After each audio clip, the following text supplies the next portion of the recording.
요한복음 1장 19절부터 34절까지 본문 말씀이 조금 긴데 제가 여러분 대신해서 읽겠습니다. 눈으로 잘 따라 읽으시기 바랍니다. 유대인들이 예루살렘에서 제사장들과 레위인들을 요한에게 보내어 네가 누구냐 물을 때에 요한의 증언이 이러하니라.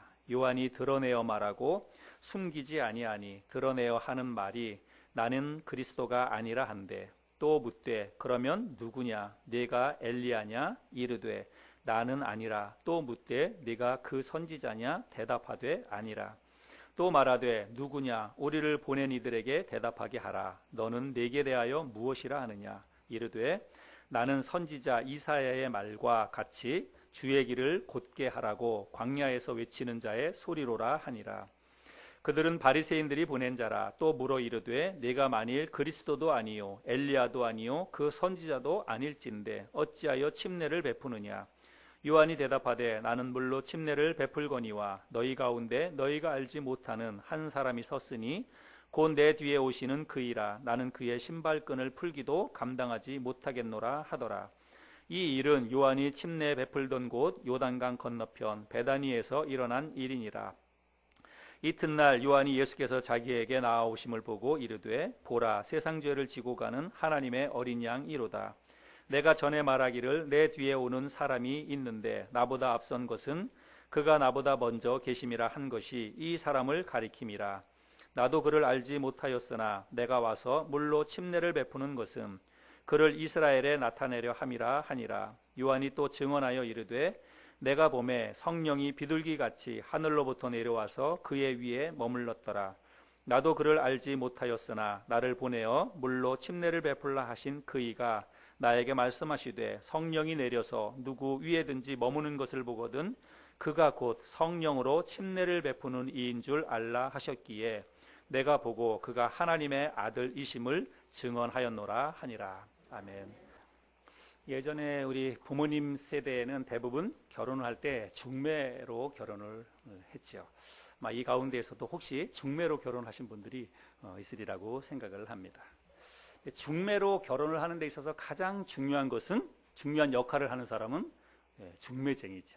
중매쟁이가 사람을 어떻게 연결해 주느냐에 따라서, 또 그 사람을 어떻게 소개해 주느냐에 따라서 만남이 성사되기도 하고 또 결혼이 성사되기도 하고 반대로 깨지기도 하고 그렇죠. 그래서 우리가 어떤 사람을 누군가에게 소개시켜 주는 그 일은 정말 대단히 중요합니다. 그 사람을 잘 소개시켜 주려면 대충 알아서는 안 되죠. 그래서 정확하게 알아야 되고 그리고 자세하게 잘 소개를 시켜줘야 그 만남이 성사가 된다는 것입니다.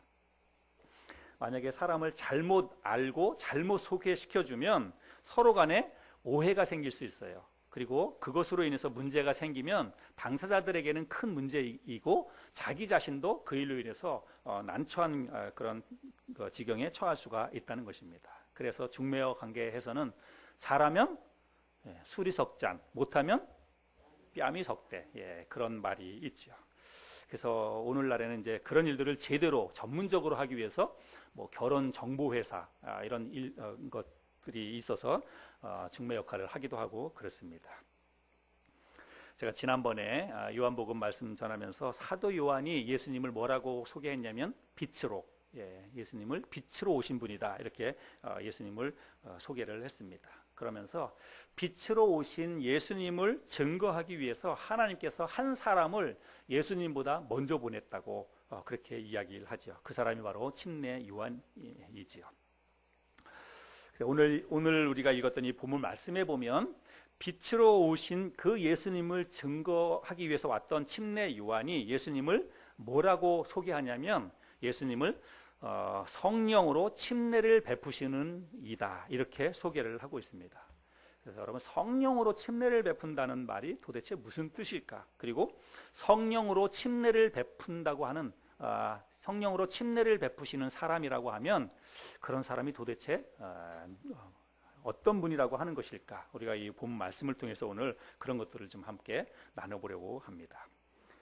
침례 요한이 예수님보다 6개월 전에 와서 예수님에 대해서 공개적으로 드러내어서 이제 예수님을 증거하기 시작을 합니다. 그래서 예수님에 대해서 증거하기 시작하면서부터 유대 사회가 발칵 뒤집혔습니다. 왜 그런가 하면 침례 요한이 예수님에 대해서 이야기하는 그 증거하는 그 메시지가 이게 정말 충격적이기 때문이었습니다.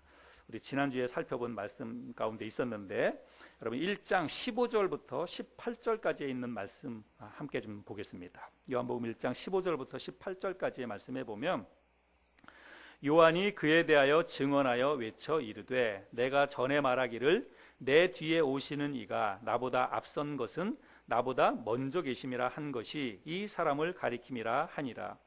우리가 다 그의 충만한 데서 받으니 은혜 위에 은혜로라. 율법은 모세로 말미암아 주어진 것이요 은혜와 진리는 예수 그리스도로 말미암아 온 것이라. 본래 하나님을 본 사람이 없으되 아버지 품속에 있는 독생하신 하나님이 나타내셨느니라. 이 말씀에 보면 침례 요한이 이제 어떤 얘기를 하냐면 유대인들이 정말 가장 중요하게 생각하는 그 율법은 모세로부터 받은 것이다. 그건 뭐 다 아는 일이죠. 그런데 그 율법보다 더 우리들의 삶 가운데 큰 은혜이고 큰 축복인 은혜와 진리를 우리가 받았다는 것입니다. 그런데 그 은혜와 진리는 누구로부터 받았냐면 예수 그리스도를 통해서 받았다. 이렇게 이야기를 합니다. 그리고 또 무슨 얘기를 하냐면 이 세상에 하나님을 본 사람은 하나도 없다는 것입니다. 그런데 아버지 품속에 있는, 오늘 본문에서는 아버지 품속에 있는 독생하신 하나님이라고 이야기하고 있는데 다른 번역본 성경에서는 하나님의 아들이라고 이야기를 하고 있습니다. 그래서 본래 하나님을 본 사람은 아무도 없지만 하나님의 아들이신 예수 그리스도를 본 사람은 하나님을 본 것입니다. 그게 무슨 말이에요? 예수 그리스도가 곧 하나님이다. 하나님의 아들이시고 하나님이다. 그런 이야기죠. 이것은 굉장히 유대 사회에 충격적인 그런 메시지였습니다. 그래서 침례 요한이 예수님에 대해서 소개하는 이런 일들을 듣고 이제 예루살렘에 있던 제사장들과 그리고 레위 사람들이 아주 다급하게 침례 요한에게 사람을 보냅니다. 그래서 뭐라고 얘기하냐면 도대체 너의 정체가 뭐냐는 거예요. 도대체 너의 정체가 뭐냐? 네가 누구이기에 그런 말을 하느냐? 예수에 대해서 그런 말을 하느냐는 것입니다. 많은 사람들은 그 당시에 나사렛 예수는 별 볼 일 없는 사람이라고 생각을 했습니다. 그냥 촌동네에서 태어난 뭐 조금 머리 좋은 사람 뭐 그 정도로 생각했을 텐데 예수님에 대해서 이렇게 침례 요한이 광야에서 이야기하니까, 그리고 그 당시에 침례 요한은 사람들에게 아주 영향력 있는 그런 사람이었습니다. 선지자로 사람들이 다 생각을 했으니까. 그런데 침례 요한이 예수님에 대해서 그런 얘기를 하니까 도대체 네가 무슨 근거로 그런 얘기를 하느냐? 너의 정체가 뭐냐? 네가 그리스도냐? 네가 엘리야냐? 선지자냐? 뭐 이렇게 이제 와서 따져 묻는 거예요. 그러니까 침례 요한이 뭐라고 얘기하냐면 나는 그리스도도 아닙니다. 나는 엘리야도 아니고 선지자도 아닙니다. 나는 단지 그 이전에 이사야 선지자가 예언했던 것처럼 주의 길을 곧게 하기 위해서 보내심을 받고 광야에서 외치는 그저 소리입니다. 이렇게 대답을 하지요. 그랬더니 사람들이 이번에는 또 뭐라고 얘기하냐면 그래, 그러면 네가 그리스도도 아니고 그리고 엘리야도 아니라면서 어찌하여 너가 사람들한테 침례를 베푸느냐? 이렇게 또 따져 묻습니다. 그 당시에 이제 요한이 요단강에서 많은 사람들에게 침례를 베풀고 있었거든요. 그래서 도대체 네가 그리스도도 아니라고 그러고 엘리야 선지자도 아니라고 그러고 또 사람들이 생각하는 그런 선지자도 아니라고 하면서 도대체 사람들에게 네가 무슨 권위로 그렇게 침례를 베푸냐? 이렇게 이야기하죠. 그랬더니 요한이 뭐라고 얘기하냐면 나는 사람들에게 물로 침례를 베풀지만 내 뒤에 오시는 그분은 성령으로 침례를 베푸시는 분이십니다. 그런데 사실은 나도 그분에 대해서 잘 몰랐습니다. 그러나 나에게 물로 침례를 베풀라고 하신 그분이 누구예요? 하나님이죠. 나에게 물로 침례를 베풀라고 하신 그 하나님께서 내 뒤에 오시는 분이 누구신지 나에게 가르쳐 주셨습니다. 그분은 바로 하나님의 아들이십니다. 이렇게 사람들에게 대답을 해 줍니다. 이것이 바로 오늘 본문의 내용이에요. 오늘 우리들이 읽었던 본문의 내용이 바로 이 내용입니다. 오늘 본문에서 침례 요한은 뭐라고 얘기하냐면 나는 물로 침례를 베풀지만 예수님은 성령으로 침례를 베푸시는 분이십니다. 라고 예수님에 대해서 그렇게 소개를 합니다. 뭐라고 예수님을 소개하냐면 예수님은 성령으로 침례를 베푸시는 분이십니다. 이렇게 소개를 한다는 거예요. 그런데 요한복음에서는 예수님에 대해서 단지 그냥 성령으로 침례를 베푸시는 분이다 이렇게 소개를 하고 있지만, 다른 복음서에서는 조금 다르게 예수님을 소개합니다. 한번 성경을 볼까요? 우리 자막을 보시고 요한복음 3장 11절인데 같이 읽어볼까요? 시작. 나는 너희로 회개하게 하기 위하여 물로 침례를 베풀거니와 내 뒤에 오시는 이는 나보다 능력이 많으시니 나는 그의 신을 들기도 감당하지 못하겠노라. 그는 성령과 불로 너희에게 침례를 베푸실 것이요. 그래서 예수님을 성령으로 침례를 베푸시는 지금 요한복음에서는 그렇게 이야기하고 있는데, 이게 마가복음에서는 성령과 불로 침례를 베푸시는 이다 이렇게 이야기합니다. 또 누가복음도 한번 읽어보겠습니다. 누가복음 3장 16절 같이 읽겠습니다. 시작. 요한이 모든 사람에게 대답하여 이르되 나는 물로 너희에게 침례를 베풀었거니와 나보다 능력이 많으신 이가 오시나니 나는 그의 신발끈을 풀기도 감당하지 못하겠노라. 그는 성령과 불로 너희에게 침례를 베푸실 것이요. 그래서 여기에도 예수님을 뭐라고 얘기하냐면 성령과 불로 침례를 베푸시는 이다 이렇게 소개를 합니다. 그러면 여러분, 성령과 불로 침례를 베푸신다는 게 과연 무슨 뜻일까요? 우리가 이제 이것을 오늘 말씀을 통해서 한번 알아보려고 하는데, 먼저 이거를 알려면 요한이 베풀었던 물 침례에 대해서부터 우리가 조금 알아봐야 됩니다. 여러분, 요한이 나는 물로 침례를 베푼다 이렇게 얘기했잖아요. 그러면 요한이 베푼 물로 침례를 베푼다는 것이 과연 어떤 의미일까, 무슨 뜻일까, 이런 것들을 봐야 되는데, 여러분 마태복음을 한번 찾아보시기 바랍니다. 마태복음 3장 1절부터 6절까지 제가 읽어보겠습니다.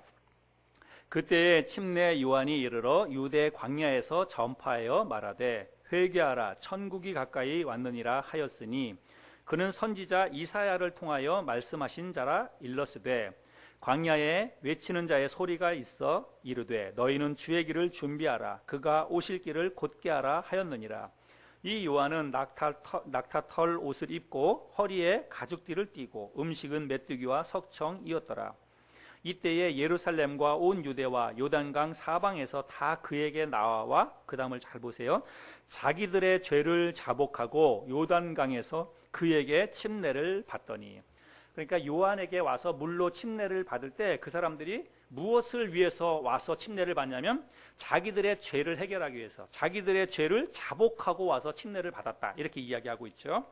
그 다음에 11절 말씀을 보면 나는 너희로 회개하게 하기 위하여 물로 침례를 베풀거니와 그렇게 얘기하고 있죠. 그래서 요한이 사람들에게 침례를 베푸는 그 목적은 뭐냐면 사람들로 하여금 회개하게 하기 위해서 침례를 베풀었다라고 하는 것입니다. 자, 우리가 이 말씀을 통해서 요한이 베풀었던 물침례, 그 요단강에서 베풀었던 물로 침례를 주는 것이 어떤 의미가 있는지, 무슨 목적 때문에 요한이 침례를 베풀었는지 그것을 우리가 이 말씀을 통해서 확인해 볼 수가 있습니다. 그것은 뭐냐면 유대인들로 하여금, 요한이 베푼 침례는 사실은 유대인에게만 국한된 것입니다. 유대인들로 하여금 그들의 죄를 자복하고 회개하도록 하기 위해서 요한이 물로 침례를 베풀었다라고 하는 것입니다. 여러분 잘 기억하세요. 유대인들로 하여금 그들의 죄를 자복하고 회개하게 위해서 침례를 베풀었다는 것입니다. 그러면 유대인들의 이 죄가 뭘까요? 그들이 죄를 자복하고 회개하기 위해서 침례를 받았다는 것인데, 그 죄가 뭐냐면 이 죄는 모세를 통해서 그들이 유대 민족에게 하나님이 주셨던 율법이죠. 그 율법을 유대인들이 지키지 않았습니다. 그게 죄라는 거예요. 하나님께서 모세를 통해서 유대 민족, 이스라엘 민족에게 준 율법을 따르지 아니하고 율법을 지키지 않은 것, 그것이 바로 유대인들의 죄였다는 것입니다. 여러분, 율법을 지키지 않았다는 것은 다른 말로 뭐냐면 그들이 하나님을 떠났다는 거예요.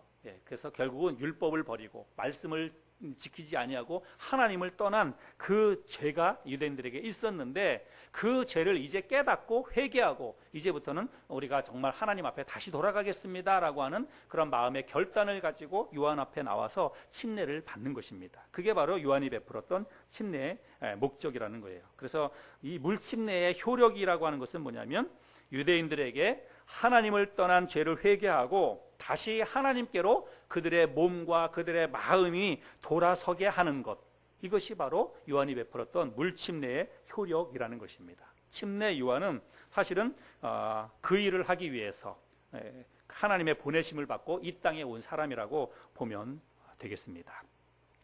자, 이것이 바로 요한이 베풀었던 물침례라고 하는 것이고, 그것과 이제 이렇게 좀 비교해서 요한이 뭐라고 얘기하냐면, 나는 그런 침례를 베풀었는데 내 뒤에 오시는 예수님은 성령으로 그리고 불로 침례를 베푼다, 이렇게 이야기하고 있는데, 그러면 예수님께서 베푸시는 성령 침례는 무엇이고 불 침례는 무엇인가, 그것을 우리가 조금 알아야 합니다. 일단 그것을 알기 위해서는 침례라고 하는 것부터 우리가 좀 알아야 됩니다. 침례. 우리가 오늘 읽었던 성경은 제 성경에도 사실은 세례라고 되어 있어요. 여러분 성경에 세례라고 되어 있죠. 예, 제 성경만 뭐 침례라고 이렇게 되어 있는 게 아니라 제 성경도 사실은 세례라고 되어 있습니다. 근데 왜 목사님 세례라고 안 읽고 침례라고 읽어요? 이렇게 얘기할지 모르겠지만, 사실은 이거는 우리나라 성경으로 번역할 때 이거를 세례라고 번역했는데, 이거는 조금 잘못된 그런 번역입니다. 세례, 침례, 이거는 다 사실은 한자예요. 그죠? 예, 그 세자는 씻을 세자고 침자는 잠길 침자고 그렇습니다.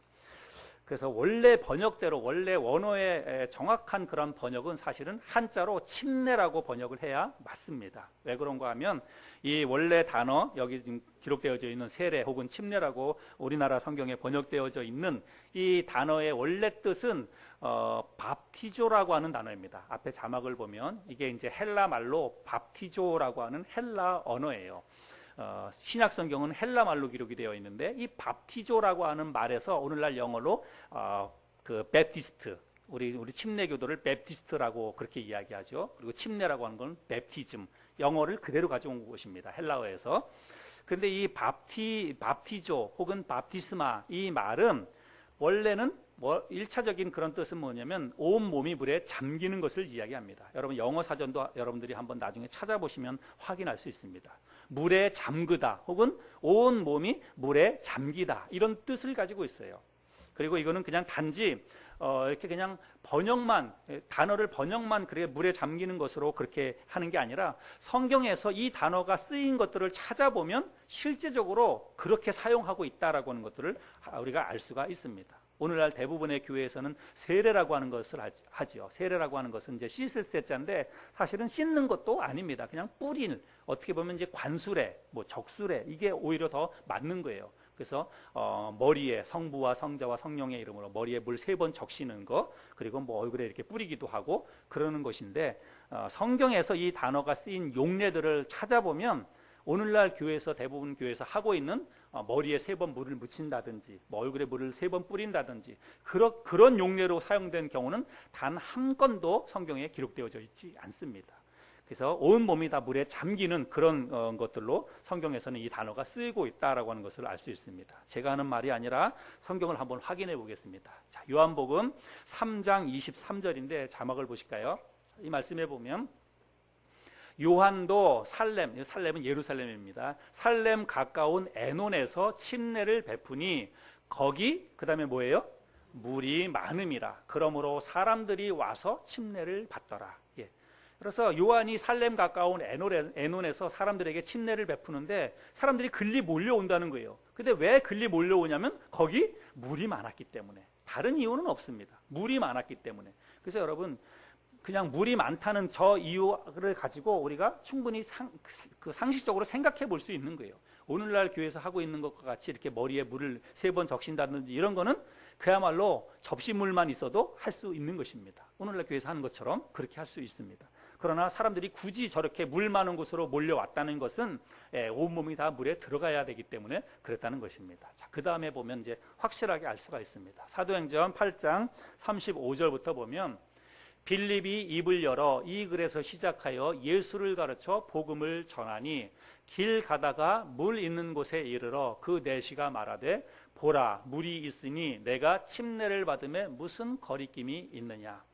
이에 명하여 수레를 멈추고 빌립과 내시가 둘 다 물에 내려가 빌립이 침례를 베풀고 둘이 물에서 올라올새 주의 영이 빌립을 이끌어 간지라. 내시는 기쁘게 길을 가므로 그를 다시 보지 못하니라. 자, 여기서 한 사람이 빌립이 내시에게 침례를 베푸는 장면인데, 길을 가다가 마차를 타고 가다가 물이 많은 곳에 도달한 거예요. 그 전에는 그렇게 안 했습니다. 물이 없으니까. 그래서 가다가 물 많은 곳에 가서 두 사람이 다 물에 내려갔다 가서 침례를 주고, 그래서 물에서 다시 올라왔다라고 하는 것입니다. 그 외에도 성경에 여러분 세례라고 번역되어져 있는 그 성경에 세례 의식을 행하는 그런 것들, 그 성경을 다 찾아보면 모두가 다 온몸이 물에 잠기는 그런 것들을 이야기하고 있습니다. 그래서 이 침례의 방식은, 성경에서 말하는 이 침례의 방식은 단 한 가지밖에 없습니다. 온몸이 물에 들어갔다 나오는 것입니다. 근데 방식도 중요하지만 더 중요한 것은 뭐냐면 의미예요. 의미. 침례의 의미. 사실은 이 침례를 주고받는 것은 하나의 의식이에요. 의식. 그렇죠? 하나의 의식입니다. 그런데 이 당시에 침례 요한도 이런 의식을 행했고, 나중에 사도행전 말씀을 읽어보면 베드로나 바울이나 예수님의 제자들도 이런 의식을 행했습니다. 바울도 복음을 전하는 곳에 가서, 에베소에 가서도 사람들에게 침례를 주고 이런 의식들을 행했어요. 그러면 왜 예수님의 제자들이 이런 침례 의식을 했을까? 이건 그냥 하나의, 어떻게 보면 그야말로 퍼포먼스라고 볼 수 있습니다. 그런데 그 침례 의식을 행한 그 이유가 뭐냐면, 하나님께서 사실은 그렇게 하라고 명령하셨기 때문이에요. 우리들이 잘 아는 것처럼 마태복음 28장 19절 20절에 보면, 그러므로 너희는 가서 모든 민족을 제자로 삼아 아버지와 아들과 성령의 이름으로 뭐 하라고요? 침례를 베풀고. 자, 그래서 예수님께서 이 땅을 떠나가시기 전에 제자들에게 하신 그런 말씀인데, 뭐라고 얘기하냐면 제자들에게 복음을 전하고, 그리고 복음을 받아들인 사람들에게 뭐 하냐면 다 침례를 베풀라고 하는 것입니다. 내가 너희에게 분부한 모든 것을 가르쳐 지키게 하라. 볼지어다 내가 세상 끝날까지 너희와 항상 함께 있으리라 하시니라. 예수님께서 마지막으로 세상을 떠나시기 전에 하신 그런 말씀입니다. 제자들에게 너희가 복음을 전하고, 복음을 전하는 곳마다 가서 사람들에게 침례를 베풀라고 그렇게 명령을 하셨어요. 그래서 예수님의 제자들이 이 말씀에 순종해서 사람들에게 침례를 베풀었다는 것입니다. 자, 그러면 이 침례의 의미가 뭘까?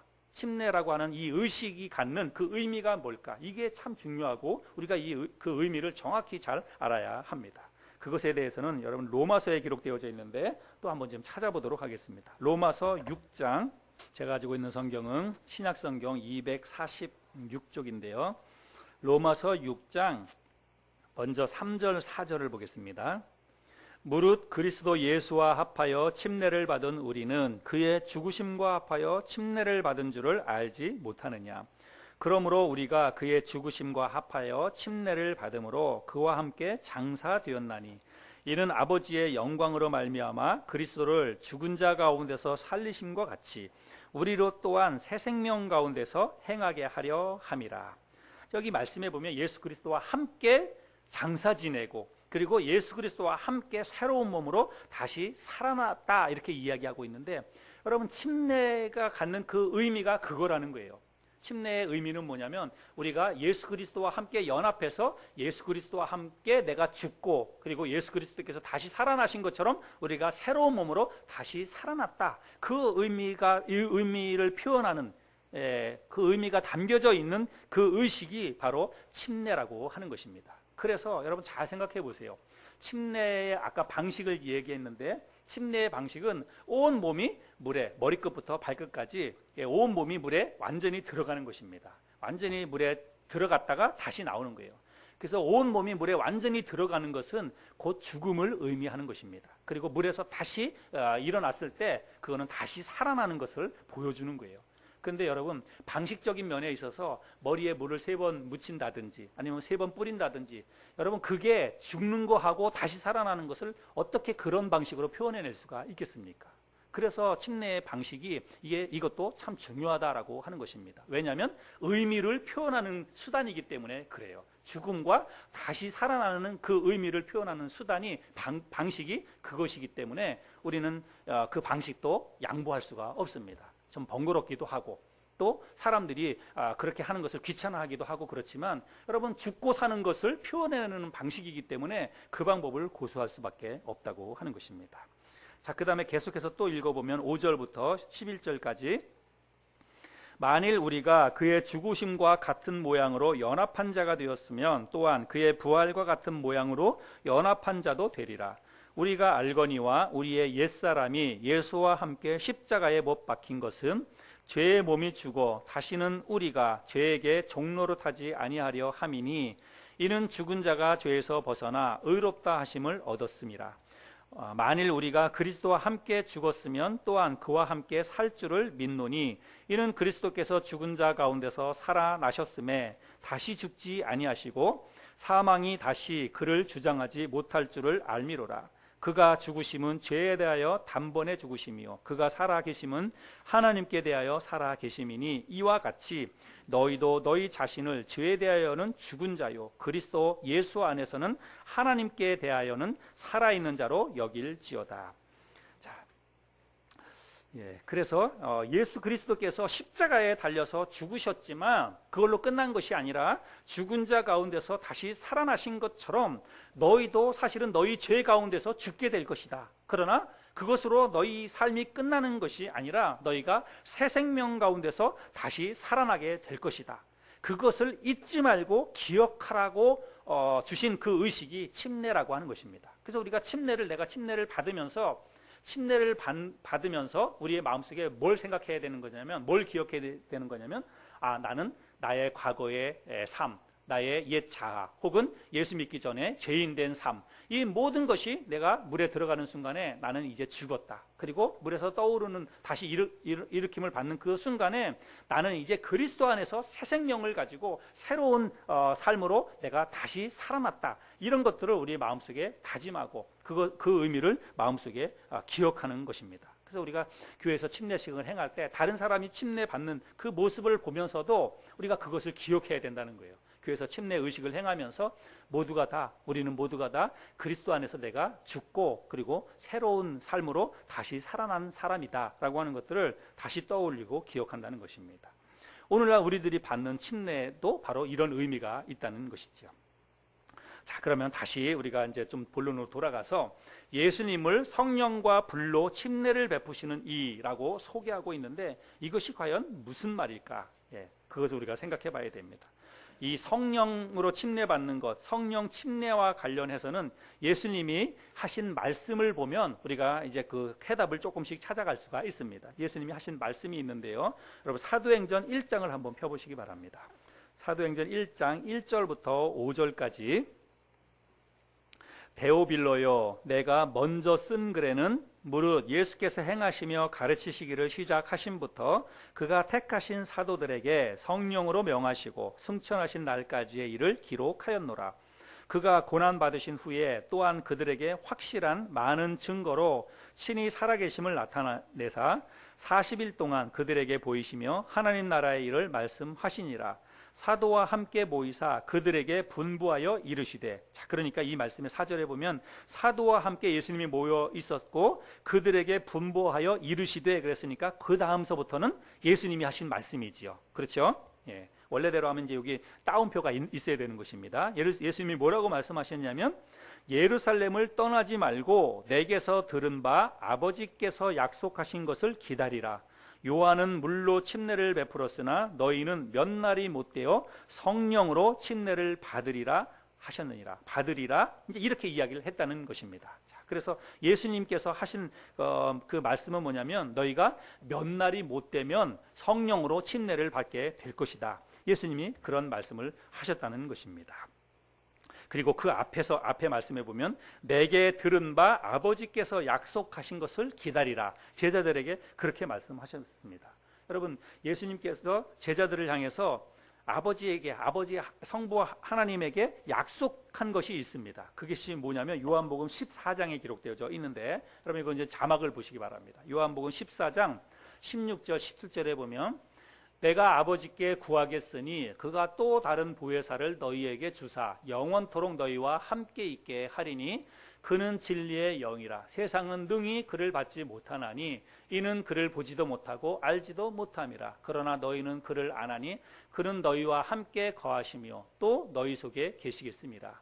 자, 이 말씀을 보면 예수님께서 이 세상을 떠나가기 전에 성부 하나님의 앞에 간절히 부탁한다는 거예요. 뭘 부탁을 하냐면 또 다른 보혜사를 보내주시도록. 이 또 다른 보혜사가 뭐냐면 바로 성령님이십니다. 그래서 예수님께서 이 세상을 떠나서 하늘로 승천하시기 전에 이 땅에 있는 사람들과 제자들에게 그 사람들을 위해서 하나님 앞에 간절히 뭘 한 가지 부탁을 한다는 거예요. 부탁을 했다는 거예요. 그 부탁이 뭐냐면 성령님을 보내주시도록 그렇게 부탁을 했다는 것입니다. 그래서 나중에 이제 요한복음 14장 25절 26절에 보면 내가 아직 너희와 함께 있어서 이 말을 너희에게 하였거니와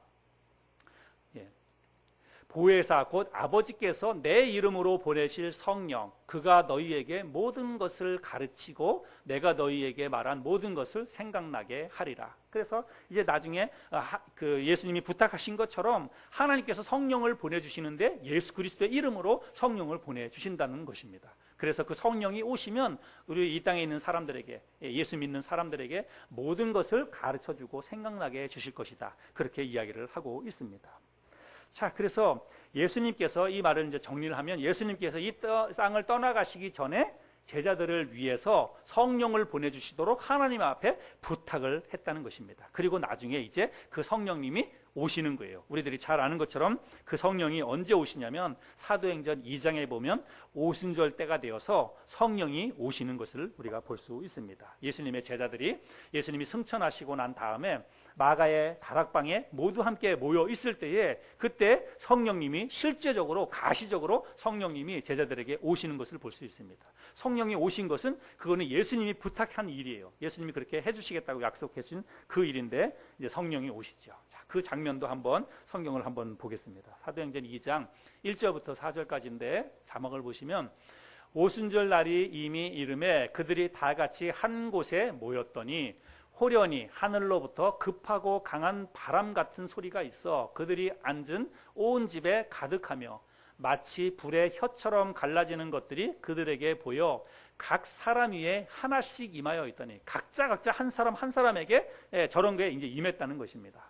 그들이 다 성령의 충만함을 받고 성령이 말하게 하심을 따라 다른 언어들로 말하기를 시작하니라.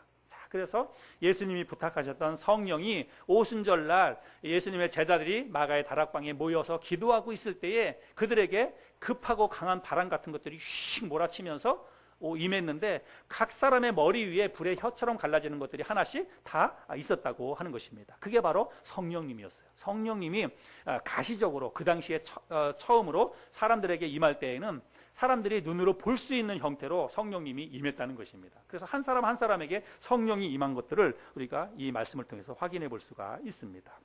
그리고 성령이 임하고 난 그것으로 인해서 그때부터 사람들이 각자 다른 말을 하는 거예요. 한 번도 배워본 적이 없었던 다른 나라 말을 하는 것입니다. 사람들이 그 말을 막 알아듣고 이상하게 여기고 그리고 그냥 말만 하는 게 아니라 사람들의 질병을 예수님이 이 땅에 오셔서 하셨던 것처럼 사람들을 고쳐주는 거예요. 귀신도 내어 쫓고 그리고 안진뱅이도 일으키고 이런 일들 우리가 아는 것처럼 베드로와 요한이 성전 민문 앞을 지나가다가 안진뱅이를 향해서 나사렛 예수 그리스도의 이름으로 일어나 걸으라 그러니까 벌떡 일어나 걷는 거예요.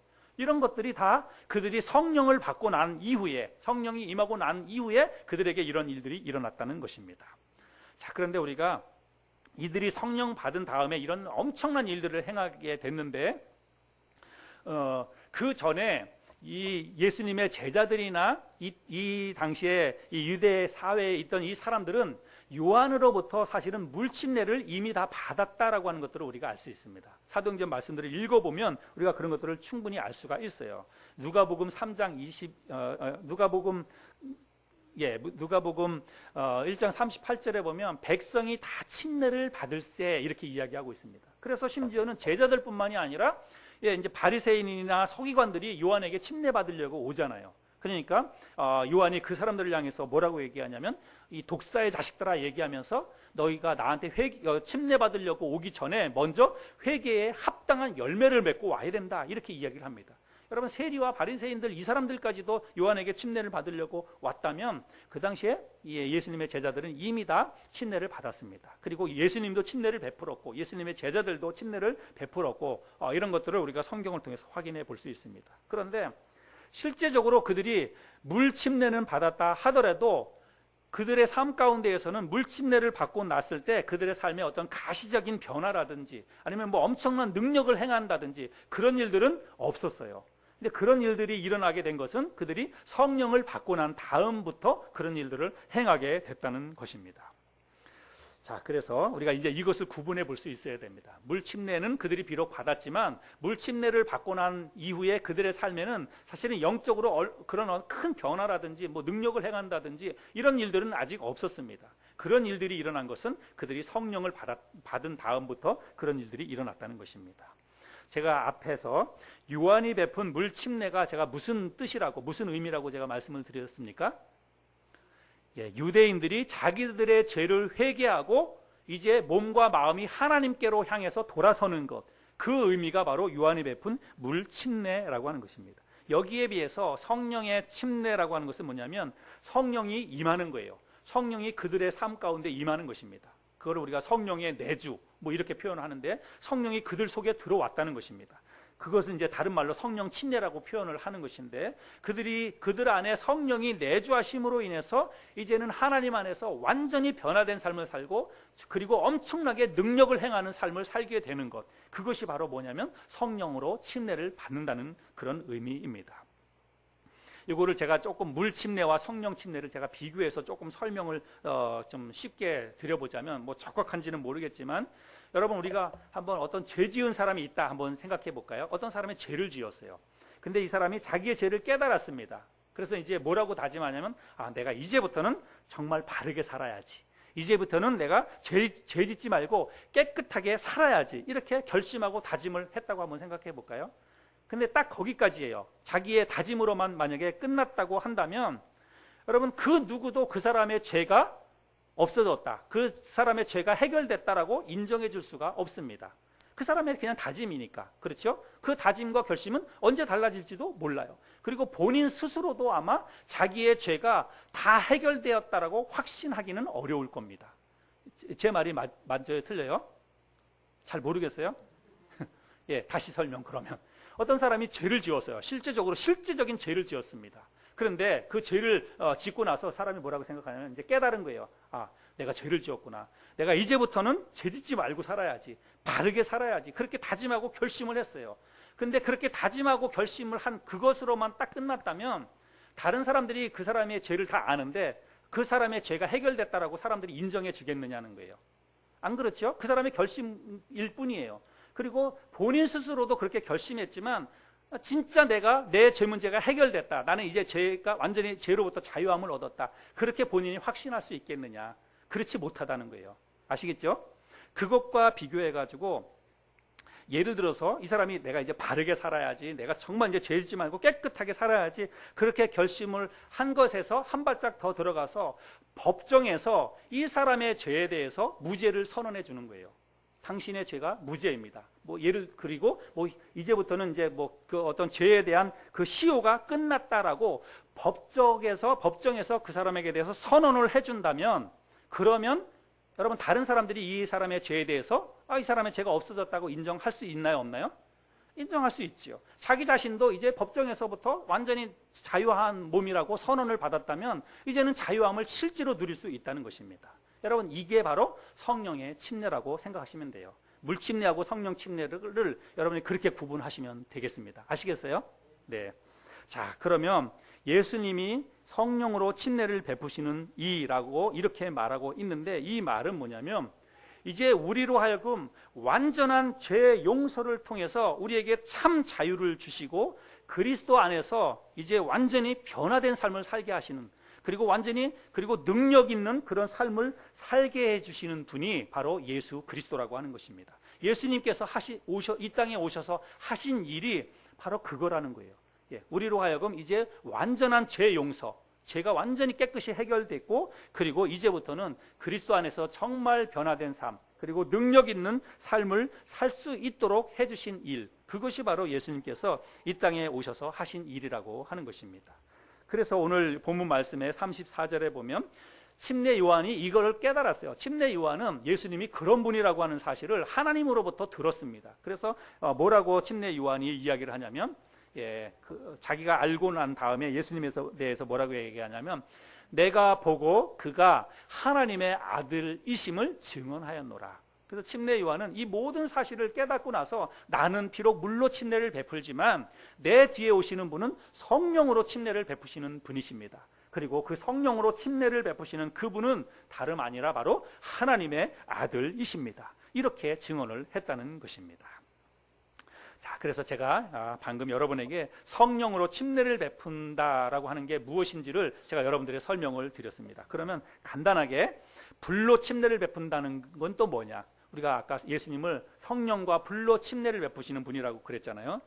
불로 침례를 베푸는 것에 대해서는 제가 그냥 한마디로만 좀 정리를 해드리겠습니다. 마태복음 3장에 우리가 보면 앞에 자막을 보실까요? 3장 11절 12절에 보면 이 성경 구절에 그냥 답이 들어 있습니다. 불로 침례를 베푸는 것에 대해서 나는 너희로 회개하기 위하여 물로 침례를 베풀거니와 내 뒤에 오시는 이는 나보다 능력이 많으시니 나는 그의 신을 들기도 감당하지 못하겠노라. 그는 성령과 불로 너희에게 침례를 베푸실 것이요. 그 다음에 손에 키를 들고 자기의 타작 마당을 정하게 하사 알곡은 모아 곳간에 들이고 쭉정이는 꺼지지 않는 불에 태우시리라. 성령과 불로 침례를 베푼다는 그 말이 그 다음 구절 12절에 여기 이렇게 이제 연결되고 있는데, 여러분 여기에서 알곡은 모아 곳간에 들이고, 여러분 이게 뭐냐면 바로 성령의 침례라고 보시면 되겠습니다. 아까 제가 성령으로 침례를 베푼다고 하는 게 뭐냐면 이제 우리를 완전한 죄에서부터 완전히 자유함을 주시고 그리스도 안에서 변화된 삶, 능력 있는 삶을 살게 하는 것이라고 그랬죠. 그게 성령이 임하는 거예요. 그게 우리가 쉽게 얘기하는 것은 구원이라고 볼 수 있습니다. 그래서 알곡은 모아 곳간에 들인다는 것을 하나님의 자녀들을 모아서 하나님의 창고인 천국에 인도한다는 거예요. 이걸 바로 구원받았다, 뭐 성령을 받았다, 우리가 그렇게 표현하는 그런 것입니다. 그 다음에 쭉정이는 꺼지지 않는 불에 태우시리라. 여러분 이거는 심판을 이야기하고 있는 것입니다. 골라내어서 알곡이 아닌 쭉정이를 따로 모아서 불에 태워버린다는 거예요. 이거는 지옥의 형벌, 심판을 이야기하는 것입니다. 그러면 여러분 이 두 가지를 종합해서 예수님은 성령과 불로 침례를 베푸시는 분이시다. 여러분 결론적으로 예수님은 어떤 분이라는 거예요? 예수님은 구원과 심판의 주가 되신다는 것입니다. 예수님은 우리에게 구원을 베풀어 주시기 위해서 이 땅에 오셨고 구원 사역을 이루셨고, 또 하나 예수님은 심판을 하시기 위해서 또 이 땅에 오신다는 그런 이야기입니다. 그래서 성령과 불로 침례를 베푸시는 그 예수님은 한마디로 구원과 심판의 권세를 가지신 분이라는 거예요. 여러분 구원과 심판의 권세를 가지신 분은 다른 말로 하나님이라고 할 수가 있습니다. 그래서 이 침례 요한 아니고 요한복음의 저자인 요한이 예수님에 대해서 이야기한 것, 우리가 첫 번째 시간에도 예수님은 천지우주 만물을 창조하신 창조주 하나님이라고 요한이 그렇게 이야기했는데, 이 성경 속에 등장하는 침례 요한도 예수님에 대해서 뭐라고 얘기하냐면 예수님은 성령과 불로 침례를 베푸시는 분이십니다. 성령과 불로 침례를 베푸시는 분은 구원과 심판의 권세를 가지신 분이라는 뜻이에요. 그것은 바로 우리 하나님을 이야기하고 있는 것입니다. 자, 제가 첫 번째 요한복음 설교를 하면서 우리의 신앙과 우리의 믿음이라고 하는 것은 결국 우리가 어떻게 그것이 판가름이 나냐면 예수님에 대해서 어떻게 알고 있고 예수님을 어떻게 누구로 믿고 있느냐에 따라서 그 사람의 믿음과 그 사람의 신앙이 달라진다, 제가 그렇게 말씀을 드렸죠. 여러분 우리가 알고 있는 그 예수님은 여러분 창조주 하나님이십니다. 뿐만 아니라 우리에게 구원을 허락하시는, 우리에게 구원을 주시는 그 하나님이시기도 하고, 마지막 때에 지옥의 형벌을 심판을 가지고 오실 그 하나님이시기도 하십니다. 우리가 예수님에 대해서 그렇게 알고 그렇게 믿고 있어야 된다는 사실입니다. 오늘 우리가 함께 나눈 성령과 불로 침례를 베푸시는 그 예수님에 대해서 함께 말씀을 나눴는데, 우리가 믿고 있는 예수님에 대해서 잘 알고 자세하게 알고, 그리고 그것을 다른 사람들에게도 정확하게 소개하고 전달해 줄 수 있는 그런 저와 여러분들이 될 수 있기를 바랍니다.